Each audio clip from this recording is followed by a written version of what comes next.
بسم اللہ الرحمن الرحیم۔ مسئلہ بیان کرنا ہے موذی نقصان دہ بلی کو مارنا، قتل کرنا۔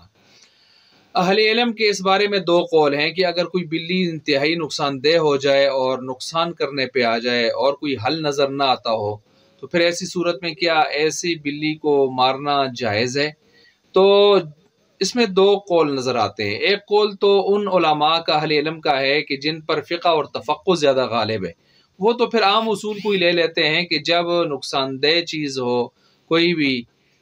جانوروں میں، درندوں میں، اور کوئی حل نہ نکلتا ہو، خلاصی ناگزیر ہو گئی ہو، تو ایسی صورت میں اس کو قتل کرنا جائز ہے، لیکن شرط یہ ہے کہ ایسے طریقے سے اس کو مارا جائے کہ جس میں آسانی سے، جلدی سے روح اس کی نکل سکے، نہ کہ اذیت دے دے کے تڑپا تڑپا کے مارنا، یہ جائز نہیں ہوگا۔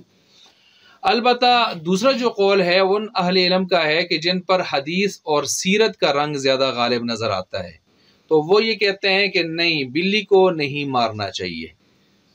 بلکہ اس کا ایک اور حل بتاتے ہیں جو آخر میں بتا رہا ہوں۔ وہ کہتے ہیں بلی کو کیوں نہیں مارنا چاہیے، تو اس کی چند وجوہ ہیں۔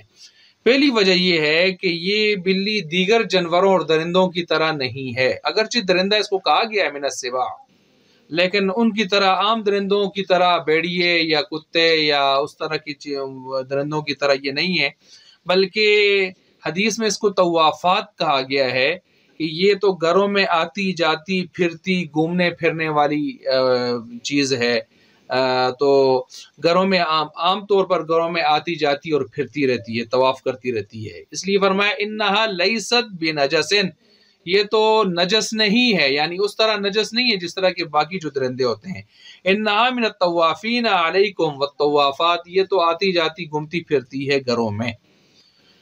دوسرا یہ کہ دوسری وجہ یہ ہے کہ یہ کسی قسم کے خطرہ اس سے آدمی محسوس نہیں کرتا، اور خطرہ محسوس کیے بغیر انسان بھی اور وہ بھی کسی قسم کا خطرہ محسوس کیے بغیر آمد و رفت گھر میں رکھتی ہے، اور دیواروں پہ چڑھتی، چھتیں پھلانگتی اور مانوسیت کے ساتھ آتی جاتی ہے، اور کسی قسم کی عام طور پر انسانوں کو اس سے کراہت بھی محسوس نہیں ہوتی۔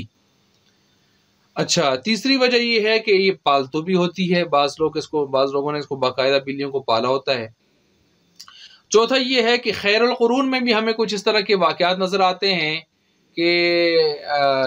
جو تخفیفات یا گنجائشیں بلی کے حوالے سے نظر آتی ہیں، عام درندوں کے حوالے سے وہ نظر نہیں آتی۔ مثلا ابو ہریرہ رضی اللہ تعالیٰ عنہ کو ایک قول کے مطابق، یعنی ہرہ بلی تھی ان کے ساتھ، زیادہ جو ہے مانوس اس طرح کی، تو اس حوالے سے ہرہ بلی کو کہتے ہیں، ہریرہ تصغیر آ گئی تو ابو ہریرہ بلی والے، ایک یہ قول بھی آتا ہے۔ دوسرا یہ ہے کہ ایک روایت بھی ہے ابو داؤد، سنن ابی داؤد وغیرہ کتابوں کے اندر، مشکات میں بھی آئی ہے اور سنن ابی داؤد سے ہی نقل ہو کر آئی ہے کہ امی عائشہ صدیقہ رضی اللہ تعالیٰ عنہ نے ایک مرتبہ بلی کے کھائے ہوئے حلیم کو اسی جگہ سے کھایا، تناول فرمایا، اور ساتھ یہ بھی فرمایا کہ آپ علیہ السلام نے ایک مرتبہ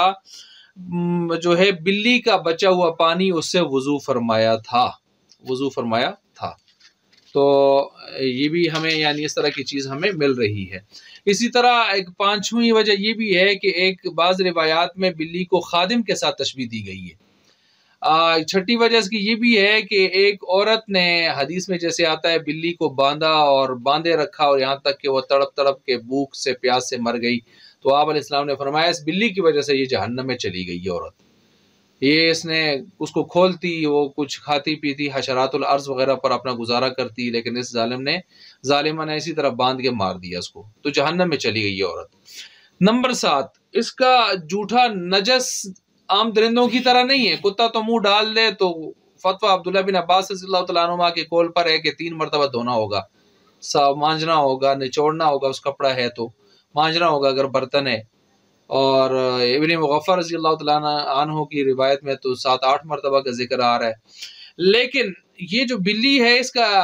جھوٹا اس طرح کا نجس نہیں ہے، بلکہ نجس ہونے کے بجائے فقہاء اس کو مکروہ لکھتے ہیں کہ یہ مکروہ ہے، نجس نہیں کہیں گے۔ یہاں تک کہ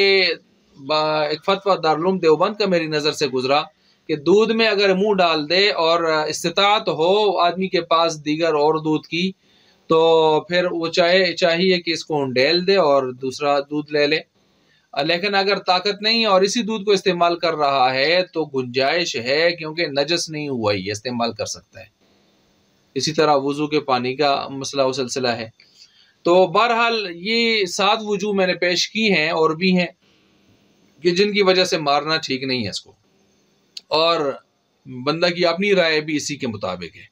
اب اس کا متبادل حل موجود ہے تو مارنا کوئی ضروری نہیں ہے۔ متبادل حل کیا ہے کہ اس بلی کو باندھ کر بوری وغیرہ میں ڈال کے دور بیابان کسی جگہ میں چھوڑ دیا جائے، وہاں پر اپنے حشرات الارض وغیرہ چیزیں کھا کے وہ اپنی زندگی کے ایام پورے کر لے گی، اور یہ بھی اس کے نقصان سے بچ جائے گا۔ تو جب متبادل موجود ہے تو خواہ مخواہ قتل کرنے کی طرف جانا یہ اچھی بات محسوس معلوم نہیں ہوتی، اور ان روایات کی روشنی میں بھی اور عقل اور دانش مندی کی روشنی میں بھی یہی بات زیادہ قرین قیاس عقل و نقل نظر آتی ہے۔